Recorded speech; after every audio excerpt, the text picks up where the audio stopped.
Olá pessoal, como é que vocês estão?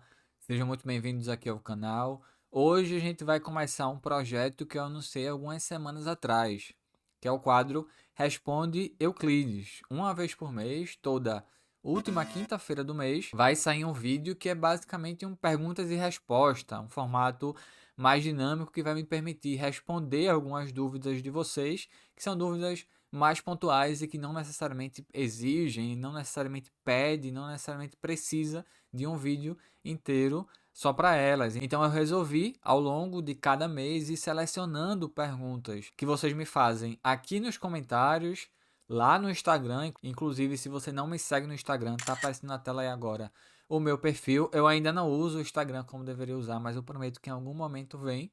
Ou também lá no meu Twitter.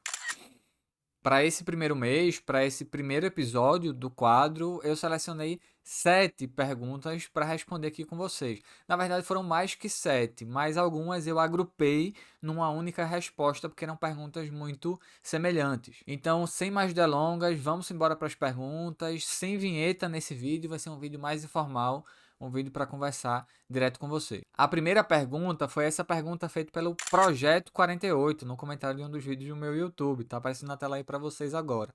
Na pergunta ele diz o seguinte: Euclides, gostaria de saber quais sites, portais e locais que você vai para ver notícias geopolíticas e também qual sua visão sobre o Itamaraty. Pessoal, não tem segredo. Para acompanhar a notícia, tem que ser pela imprensa. Claro que a gente sabe que a imprensa tem seus interesses, que cada veículo de imprensa responde a algum grupo específico, tem linhas editoriais muito claras e escolhem passar o que querem passar.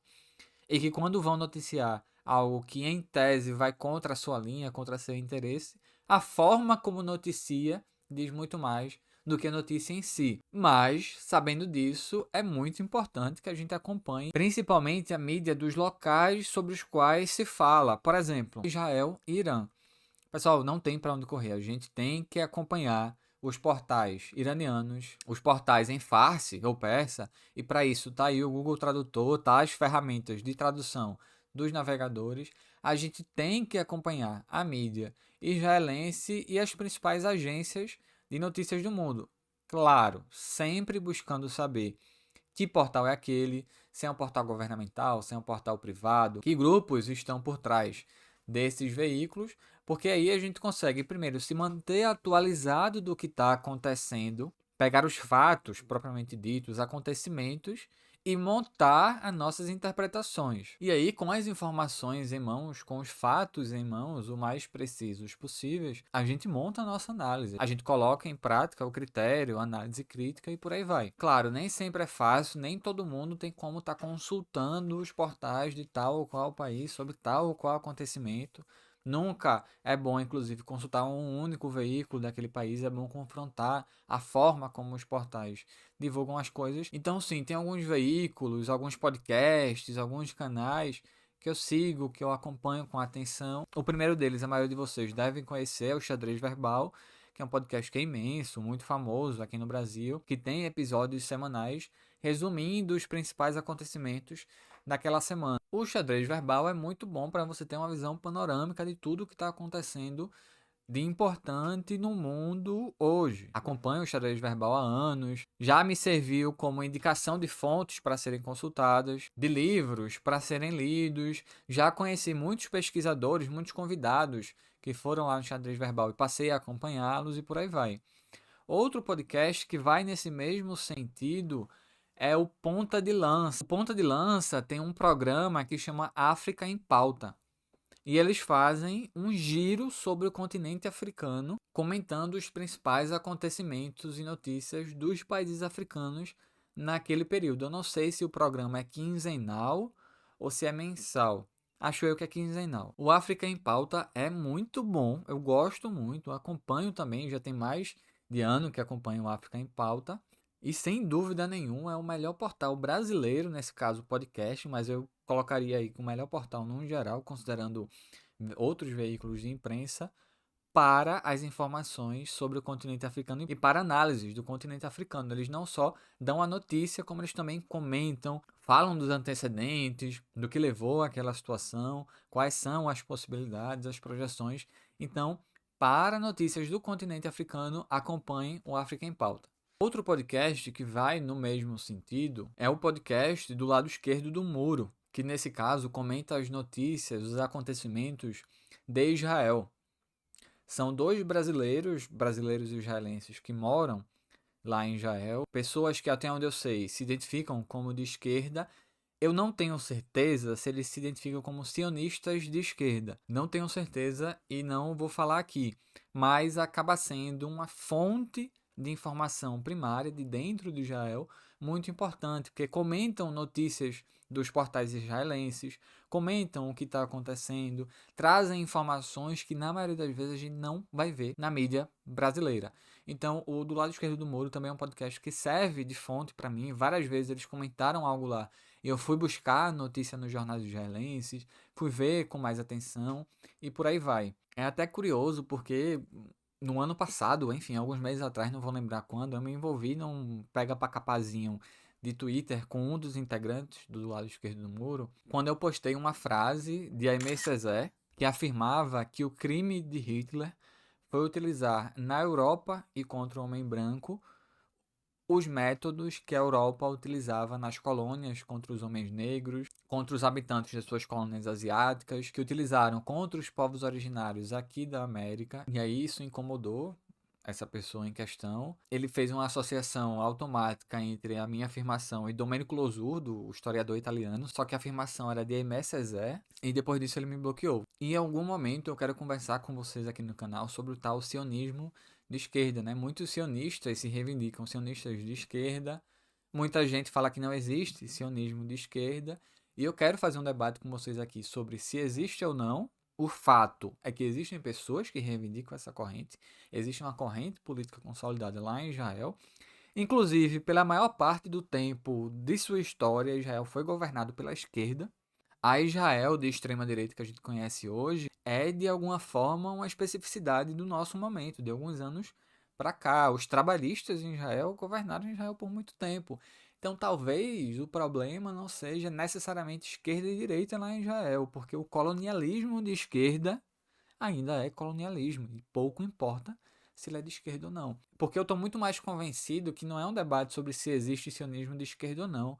Para mim, o grande debate é o sionismo de esquerda, ele é muito melhor que o sionismo de direita, ou o problema é o sionismo em todas as suas expressões, por ser o sionismo uma ideologia colonial. Mas enfim, isso é tema para o futuro. Continuo recomendando o Do Lado Esquerdo do Muro. O trabalho que eles fazem ali acaba sendo, novamente, aqui no Brasil, a melhor fonte para entender a política interna de Israel. E aqui entra novamente aquilo que eu falei: cabe a nós desenvolver o nosso senso, a nossa capacidade de análise, para quando a gente ouvir alguma coisa problemática, seja lá onde for, a gente conseguir identificar o problema daquilo e por que aquilo é um problema. Não necessariamente dizer, ah, tá errado, parem de ouvir ou parem de acompanhar. Porque, inclusive, eu recomendo muito a vocês que vocês acompanhem jornais abertamente de direita, acompanhem portais da direita, portais israelenses que defendem o governo Netanyahu, ou portais estadunidenses, esses criadores de conteúdo sobre geopolítica aí, que são abertamente pró-OTAN, Ocidente, por aí vai. Todos eles eu acompanho com muito cuidado e com muita atenção, inclusive porque em certo momento eu vou começar aqui no canal a produzir conteúdo em resposta, debatendo com algumas dessas figuras que estão muito confortáveis no YouTube hoje, né? Estão muito confortáveis nessa bolha que debate geopolítica e é basicamente uma bolha de baba-ovo dos Estados Unidos e de Israel. Eu nunca vi tanto cabra para ficar molhado falando de um país como essa galera de página de geopolítica e de assuntos militares fica quando fala de Israel. É mais de Israel do que dos Estados Unidos, inclusive. Mas enfim, deixa a galera com os tesão dele lá, depois a gente debate isso. A segunda pergunta, que na verdade é 3 em 1, são essas três que me fizeram lá na caixinha no Instagram e dialogam entre si, eu resolvi respondê-las de uma vez só. A primeira diz o seguinte, ó, foi feita por Pablo. Pablo, inclusive, está sempre interagindo comigo, comentando minhas coisas e tal. Eu sou péssimo de responder, mas eu vejo as coisas e eu prometo que responderei todos que eu ainda não respondi. Pablo perguntou: qual leitura te radicalizou? A segunda pergunta veio de João Guilherme, sobre sua trajetória intelectual, o que te levou a estudar a geopolítica e a questão militar. E a terceira veio de Mateus, que perguntou: Euclides, como você se aproximou do marxismo e como que isso levou a geopolítica, ou foi o contrário? Para começar já arrematando a leitura que eu considero mais importante no meu processo de radicalização, né? A leitura que me tornou comunista de uma vez por todas, foi o livro O Estado e a Revolução, de Lenin. Eu li esse livro com 17 anos, naquela edição antiga ainda da Expressão Popular, que por muito tempo foi a única edição aqui no Brasil, se não me engano, ou pelo menos a mais conhecida, era baratinho, enfim, daquela coleção da Expressão Popular. E quando eu li esse livro, eu fiz, cara, é isso. É isso, tem que destruir essa porra, tem que acabar com tudo, acabar com o Estado, acabar com o Exército e por aí vai. Depois eu fui amadurecendo, inclusive, essa visão, inclusive estudando a Revolução Russa, estudando os escritos de Lenin depois da Revolução Russa, a própria forma como Lenin lidou com o imperativo de destruir o Estado burguês e as forças armadas burguesas, mas o imperativo de defender a Rússia da agressão imperialista, a construção do Exército Vermelho, então que ao contrário do que ele achava antes, um exército regular é sim necessário e importante e por aí vai. Mas esse livro foi a virada de chave. Leiam O Estado e a Revolução de Lenin e leiam o capítulo sobre o livro O Estado e a Revolução de Lenin na biografia escrita por Tomás Krauss. Publicada pela Boitempo, o nome da biografia é Reconstruindo Lenin. Tem um capítulo que ele aborda a escrita do livro O Estado e a Revolução e é primoroso. E sobre a minha trajetória intelectual, como é que eu comecei a estudar geopolítica e questão militar e marxismo, que veio primeiro. Para começar, vejam, eu comecei a me interessar por comunismo 16 para 17 anos. Conheci uma amiga que gostava muito de Cuba e de Che, e foi com ela que eu tive as primeiras conversas sobre isso. E foi a partir dali que eu comecei a buscar o assunto.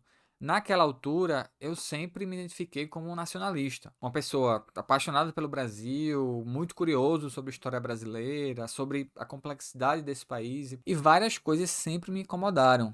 Inclusive essa ideia de que o brasileiro é um povo pacífico, que o brasileiro é um povo passivo, que o brasileiro aceita tudo, que nada muda nesse país, que nada é feito para mudar e por aí vai. Só que isso nunca casou com o que eu estudava da história brasileira. As trocentas revoltas, a história de luta, revoluções abortadas, guerras civis que nunca são chamadas de guerra civil aqui no Brasil. E já desde o início eu tinha muita curiosidade e muito interesse em história militar brasileira, que é um tema que eu quero também trabalhar muito aqui no canal. A gente não vai falar só sobre geopolítica, a gente vai falar sobre história militar, história do Brasil, história das principais rebeliões, cabanagem, Canudos, Contestado, vários temas eu quero abordar com vocês aqui ao longo do tempo. Mas aí que tá, me tornando comunista, eu me interessei primeiro pela Revolução Cubana, então fui estudar sobre a Revolução Cubana. Só depois disso eu conheci a Revolução Russa, fui estudar a Revolução Russa, Revolução Coreana, Vietnamita, Chinesa e por aí vai. Em todas essas revoluções,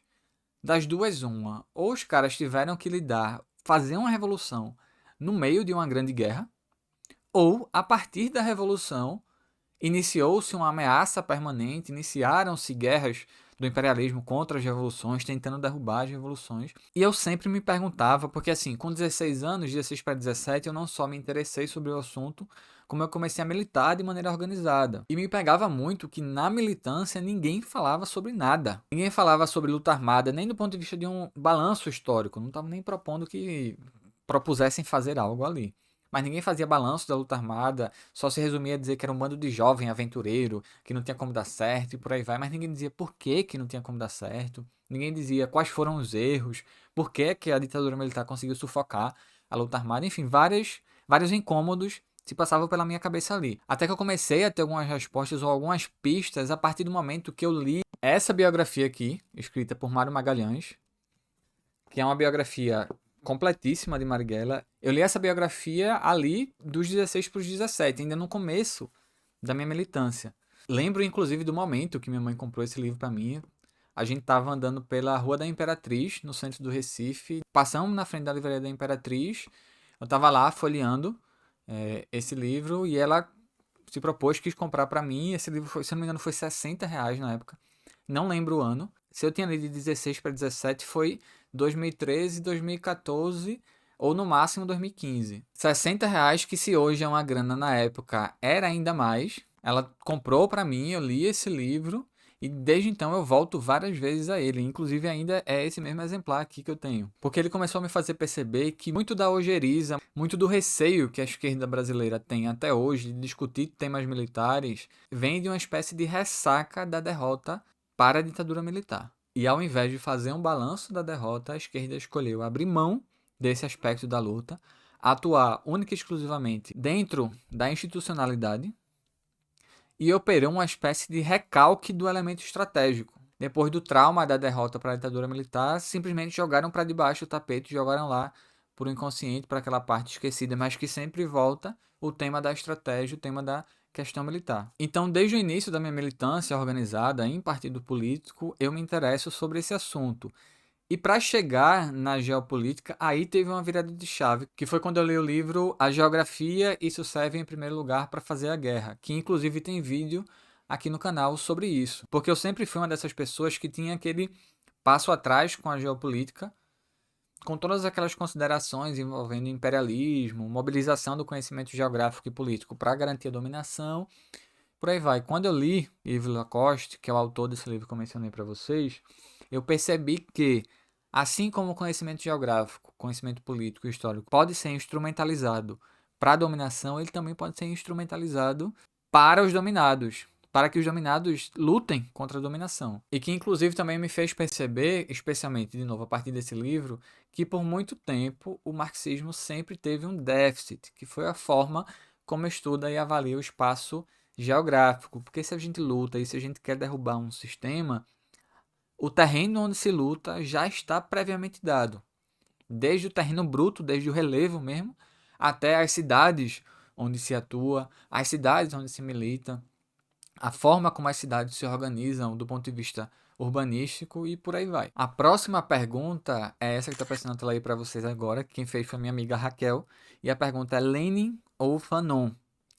E essa resposta poderia servir tanto para os autores quanto para o Lenin e o Fanon em questão, que são esses dois gatinhos aí que vocês estão vendo na tela aí para vocês agora, que são os gatinhos dela, que eu já me considero inclusive padrinho. Eles são muito diferentes entre si, inclusive. Fanon é muito mais carinhoso, gosta de subir na cama, gosta de brincar com a pessoa, chega junto, dorme junto, enquanto o Lenin é muito mais reservado, como eu suspeito que era o Lenin original, inclusive. Lenin, quando ele quer dormir com você, ou pelo menos comigo, o que é que ele faz? Ele sobe na minha cama e fica na ponta da cama, longe de mim. Ele tá perto, mas ele quer o espaço dele. A próxima pergunta foi feita por Andreu Lima. Fez num comentário do YouTube também. E essa foi uma pergunta muito boa. Euclides, conheci seu canal por mera sugestão do algoritmo frente à familiaridade com que já consumo. Então, muitíssimo obrigado pelo enfoque do seu trabalho no nosso campo e em uma plataforma acessível. Eu que agradeço o elogio aí. Dito isso, se me permite, gostaria de deixar uma pergunta para o novo quadro. Qual sua percepção acerca da inclusão das jornadas de junho de 2013 no rol de estratégias híbridas de guerra que vinham ocorrendo mundo afora no mesmo período, a citar a Primavera Árabe? Uma vez mais, obrigado pela oportunidade e iniciativa. Eu que agradeço, fico muito feliz, inclusive, com o retorno que tem dado nesses primeiros meses. Mas, sobre a pergunta, eu acho completamente equivocada essa percepção de que junho de 2013 foi uma guerra híbrida do imperialismo contra o Brasil. Para mim é coisa de petista maluco que não quer aceitar a responsabilidade dos governos do PT nas condições que levaram àquela onda de insatisfação e não quer aceitar as responsabilidades dos governos do PT, inclusive a nível municipal, no caso aqui de São Paulo, que levaram àquela onda de revoltas e aquela onda de protestos. Vamos lembrar que quando tudo começou, o seu Haddad, que hoje é a menina dos olhos do governo Lula 3, Haddad era prefeito de São Paulo e estava do ladinho de Alckmin, Alckmin no caso no governo do estado, anunciando a repressão contra os manifestantes. Houve ali uma dobradinha PT-PSDB para reprimir os protestos aqui em São Paulo. Para mim, inclusive, chamar junho de 2013 é parte desse recurso a que o petismo sempre recorre, que é demonizar tudo que ele não controla, tudo que acontece fora da sua aba de influência. Isso aconteceu muito, inclusive, com o debate sobre o fim da escala 6x1.